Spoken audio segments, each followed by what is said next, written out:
Welcome to Elevating Your Life, where each episode is dedicated to sharing valuable information, useful techniques, and empowering inspiration so that you can experience personal and physical abundance.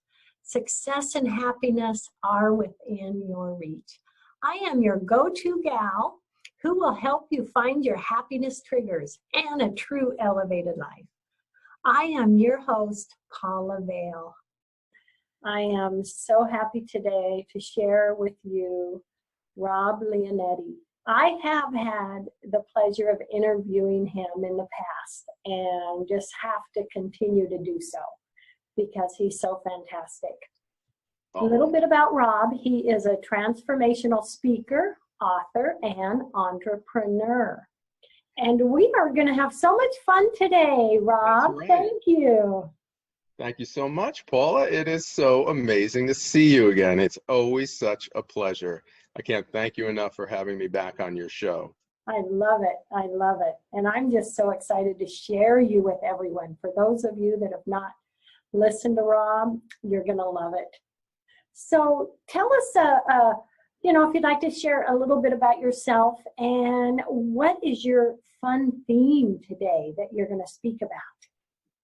Well, in our previous conversations, I kind of get both technical and kind of open-minded, if you would.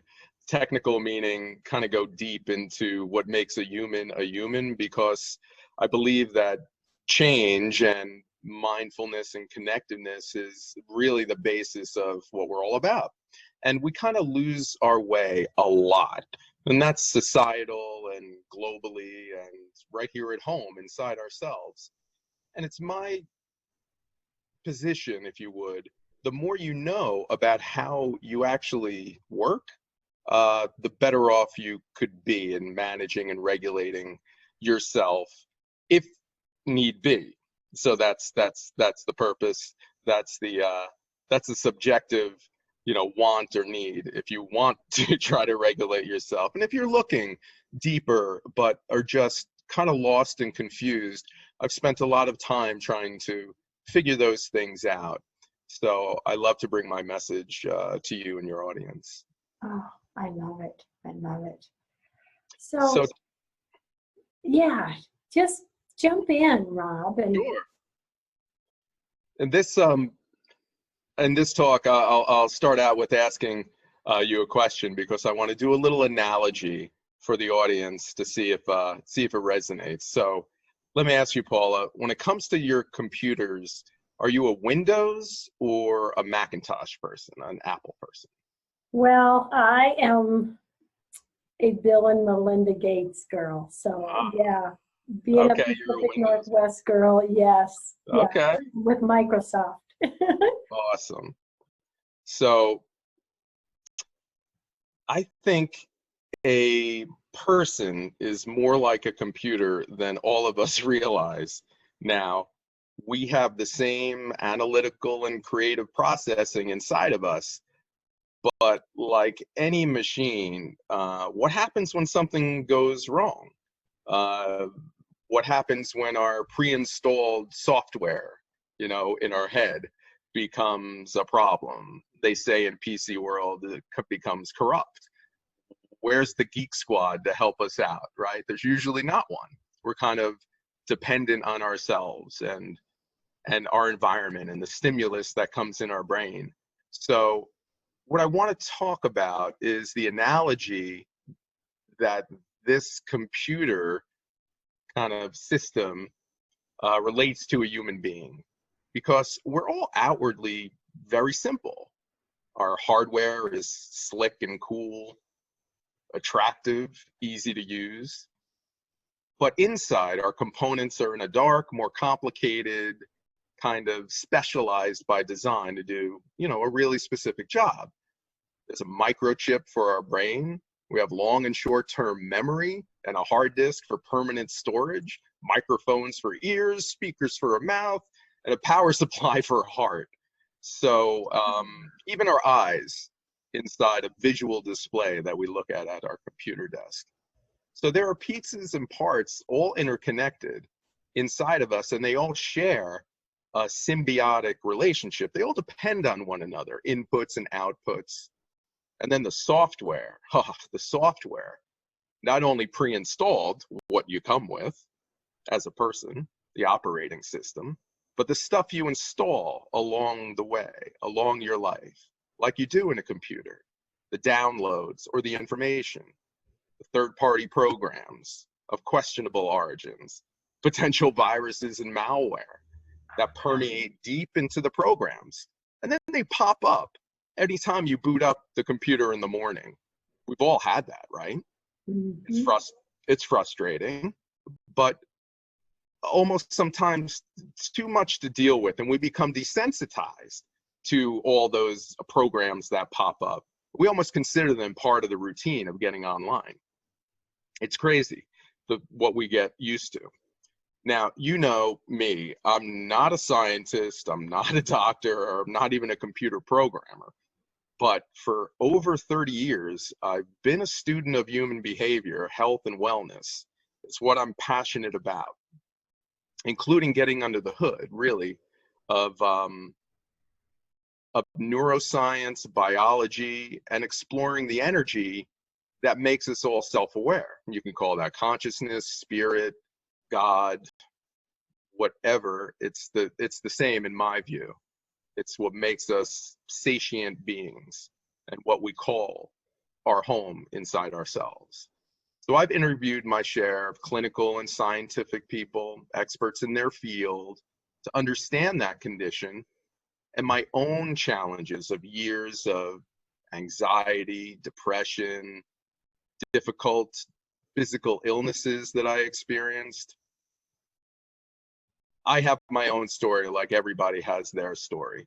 But my basic conclusion with all of this self-study, inside and outside, was that the mind and body were so much more connected at a level that I could not imagine. So I dedicated myself to developing a new sense of self-awareness and self-regulation. This way I could live my best life and then share lessons with those who might be able to benefit from them. So back to the computer analogy. You're probably asking, how does that help me understand how I think and how that affects my wellness? Where's the connection? Yes. Okay, so let's start with our neuro software. We'll take this into a human being. So here's where we'll make our comparisons.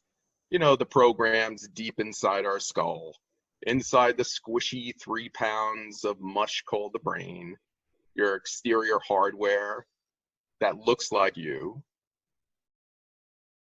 is you, but the stuff inside your head, that's the real you. So what makes you tick? What makes all of this work together in unspoken languages inside? So you see, the vocabulary of the brain and the emotions of the body are expressed through feelings. So you have a thought, then you feel an emotion, and then your body feels a feeling. So your brain is made to reflect everything. This is a key. Your brain is made to reflect everything you know or have known in its master database, right? Your entire past, all the memories up to right this second. So then you have to ask yourself, what makes a memory? Well, first you experience something, right? Mm-hmm. And then it's stored with associations. That's how you remember it. Who was involved, the time, the place, the subject. But it also contains an emotion, and you feel the memory. And the more emotional the memory is based upon, the more you remember and feel it. So it's very sensory because we're humans and we're high level thinking animals. I mean, think about a perfect example is think about a song that you had, you were hearing during a really powerful memory. And if you hear it anytime in your entire life, years and years later, it brings you back to that exact moment. Here it comes. Yes. Yes. You literally relive that moment anytime you hear that song. That's how I relate to that. So what we're saying is memories are really powerful things, and they're little encapsulations of all the aspects of an experience.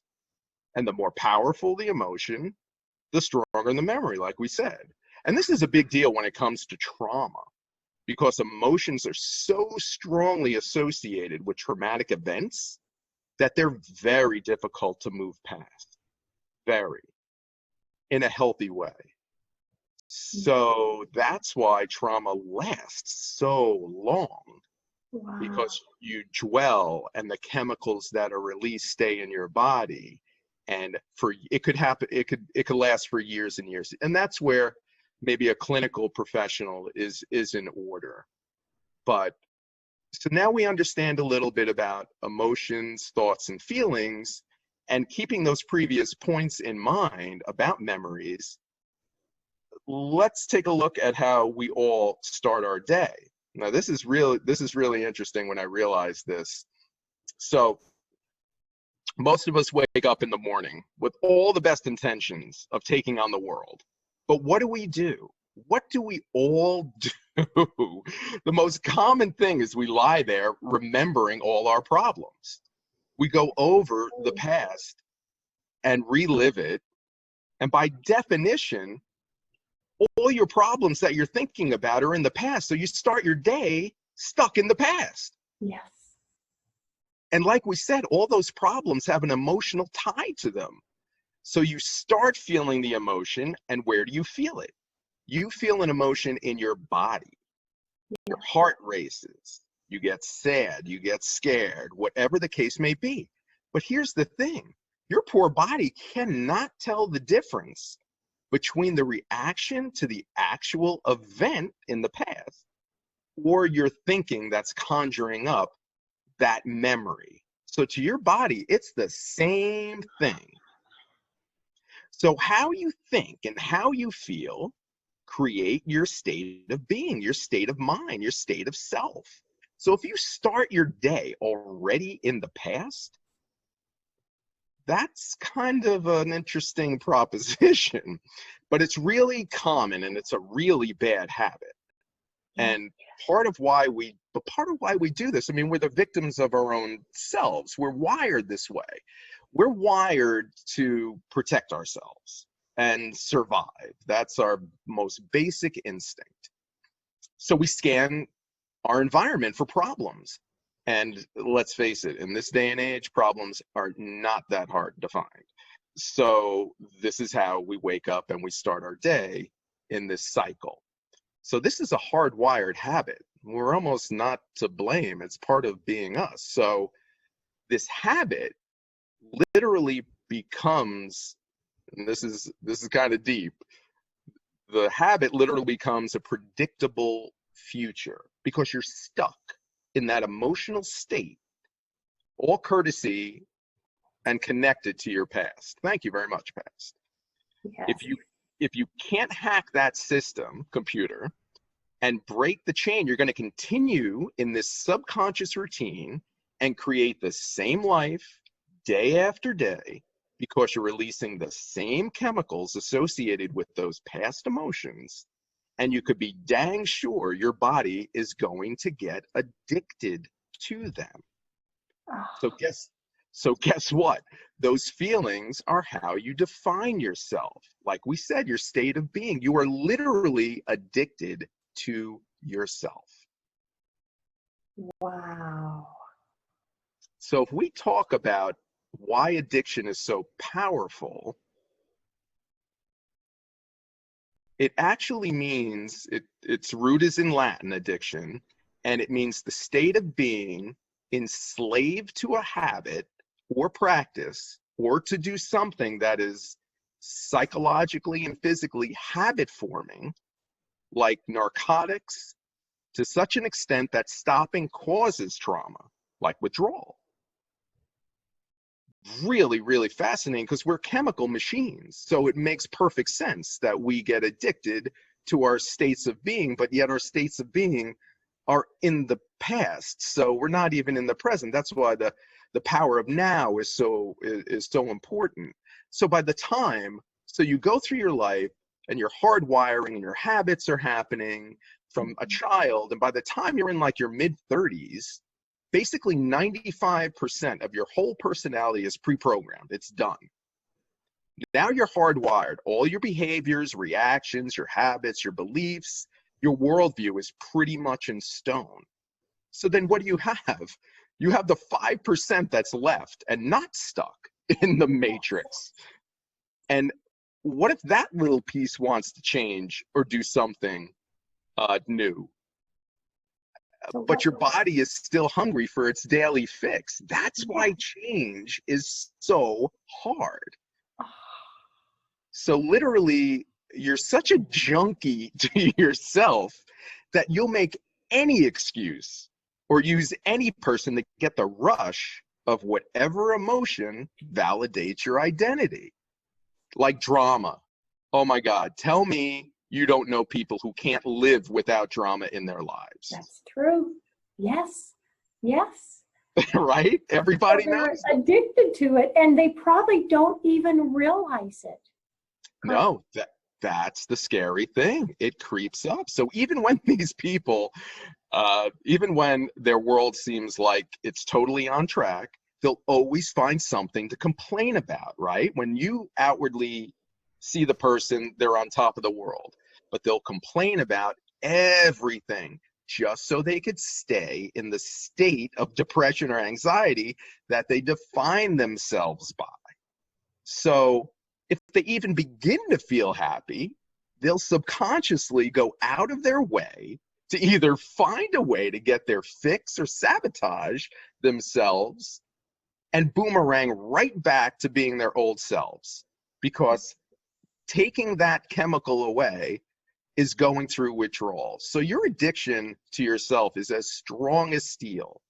So let's see how strong it really, really is. Like most people walk around wondering, and I was one of them, why they can't change. They're an emotional fog. They can't take action.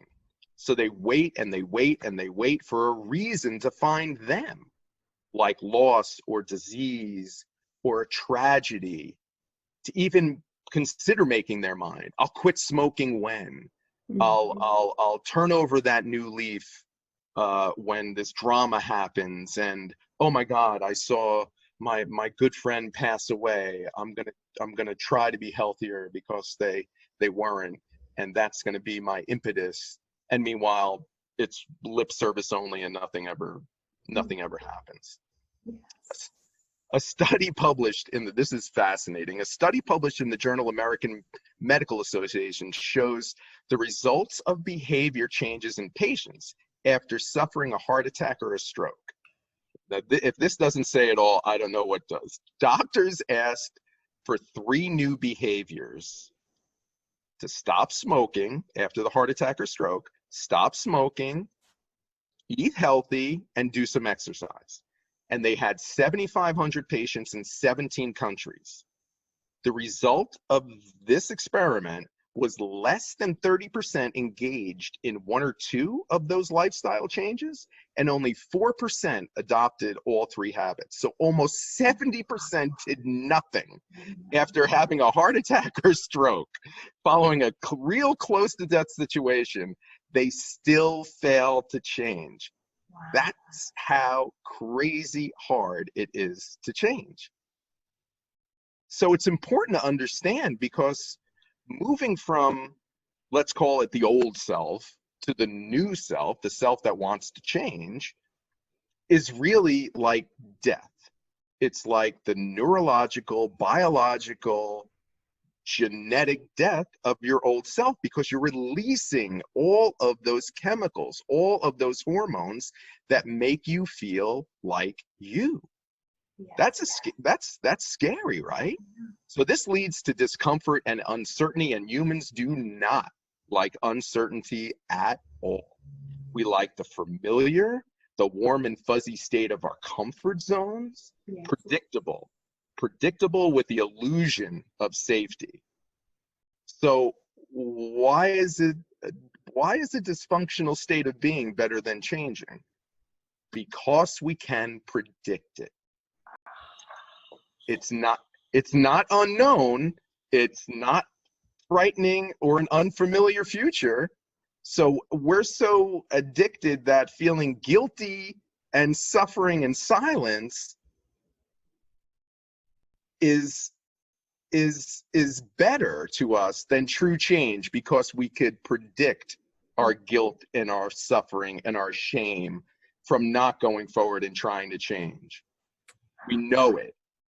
So it's important to remember that you'll fight yourself not to change and try to validate your emotional state of feeling anytime, any day, because you think it feels right, but it doesn't feel right. It feels familiar. That's all it does, is feel familiar.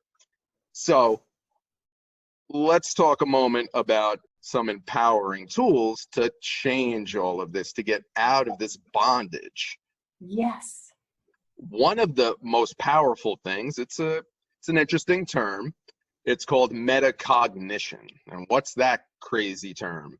It's just really a higher order of thinking where you are more aware.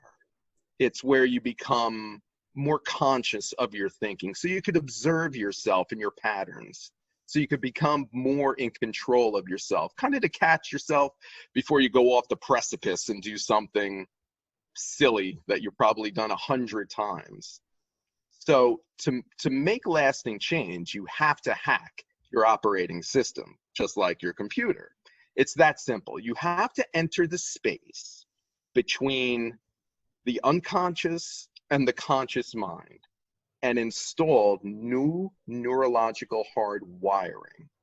That's where tools like meditation and mindfulness and gratefulness and connectedness all come in. Meditation literally means knowing yourself.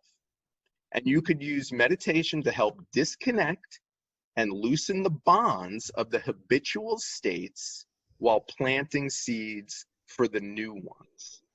Oh, I love it.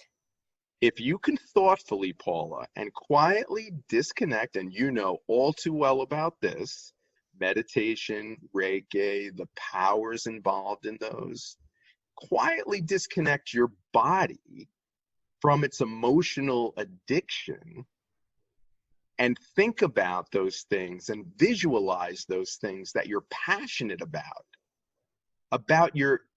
the image of your ideal future, and you visualize during meditation, you begin to feel the emotional state of that visualization of your ideal future. So you're kind of getting used to it, and you're pre-programming yourself to be comfortable with that image of your future ideal self.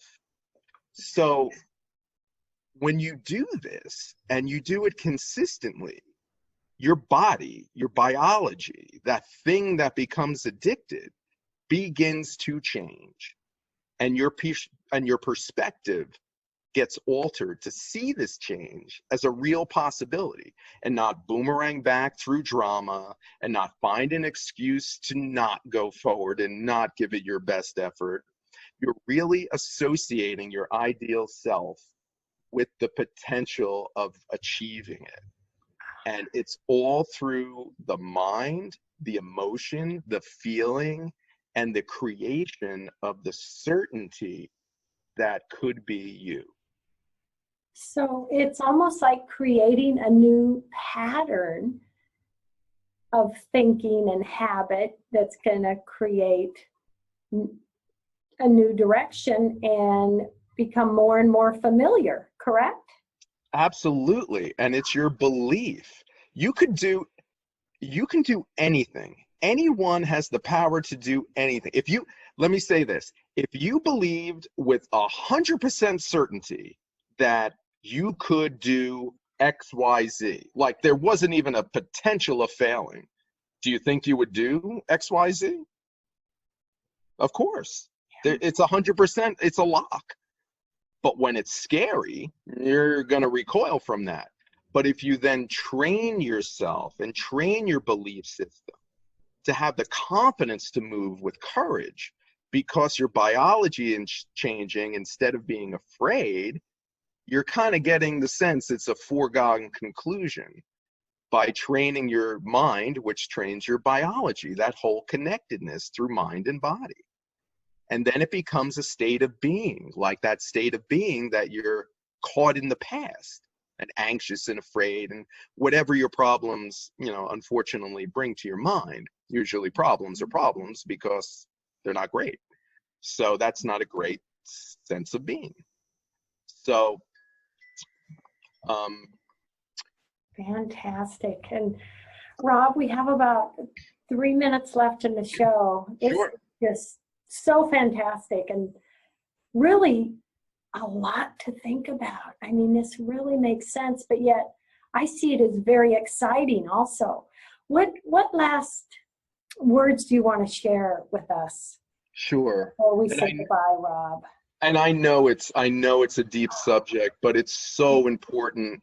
And I really, really hope that I provided some insight to at least begin the journey into understanding a little bit more about how your mind is wired for your audience, what thoughts and memories are, and thoughts and memories are and are not. That's really important. And how your body responds to them. That's really the key. I want people to realize that they have the power to change if they want to. And you're not your addictions. You can aspire to do and be anything you want. You're already empowered to hack your system. And you have the power to achieve your dreams. Live authentically. Find your fulfillment and make a difference in the world and to others. Knowledge is power, but knowledge about self is self-empowerment. And that's what I'd like to leave your audience with. Oh, wow. Oh my gosh, that is so powerful. That is just a fantastic message. I had never really looked at it that way. I want to say thank you, Rob. That's really a powerful message. And I think this is something that we can all relate to. I'm very happy you feel that way. Yes, it is just beautiful.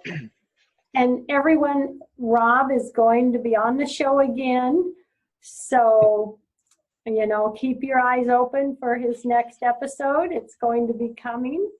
And we're just going to continue with this and new topics as well. I want to say thank you to everyone for being here. Love, hugs, and blessings. Rob, thank you. Love, hugs, and blessings.